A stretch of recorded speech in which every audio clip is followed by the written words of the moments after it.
So, ayan guys, ito na naman tayo, pupunta naman tayo sa store guys, kasi bibili tayo ng ingredients, kasi nga magluluto ako today. So, ayan, pumasok na ako dyan guys at pumili. So, ayan, dumating na ako sa bahay guys, mabilisan lang yan guys.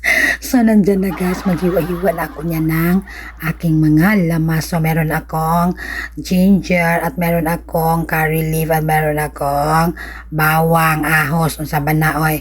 So, mauna dahil paspasan ako dahil kada lang gyud akong gikuan guys. Wala na ako gitad-tad guys, gigamit na ako ng machine oy, kay para isa lang katuyok ba guys, matapos na dayon guys.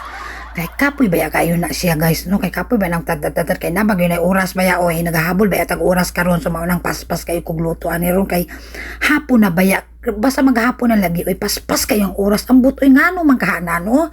Kay grabe mabulo na akong paspas og inubra ganihang buntag nya karon mo. Perti yung paspasa lagi yun sa oras. So mauna guys, gibutangan po na akong sili guys, kay para makaanghakahang ba, para mag sila ilang baba. So mauna na guys, ako na nang kuan siya guys, ako na nang blend ang lamas. So mauna nang akong chicken guys.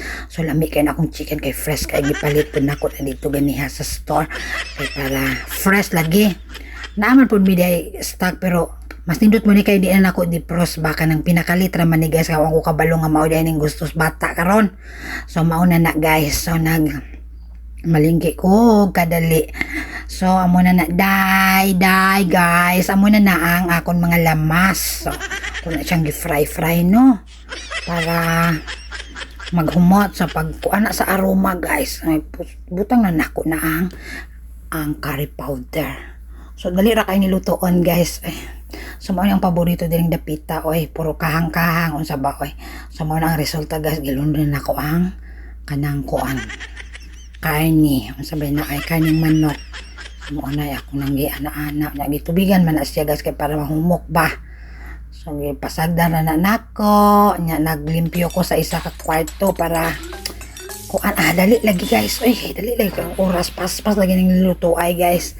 So while ga boil na siya, naga kuan kog lain nga trabaho. So mo man ang trabaho sa balay.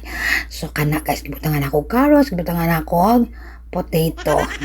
So ano na ganyan na yan siya guys, masarap yan siya. Pagpasensyahan yan, di ako masyadong parang mag voice over. So yan ang aming gata dito. Yan, good day.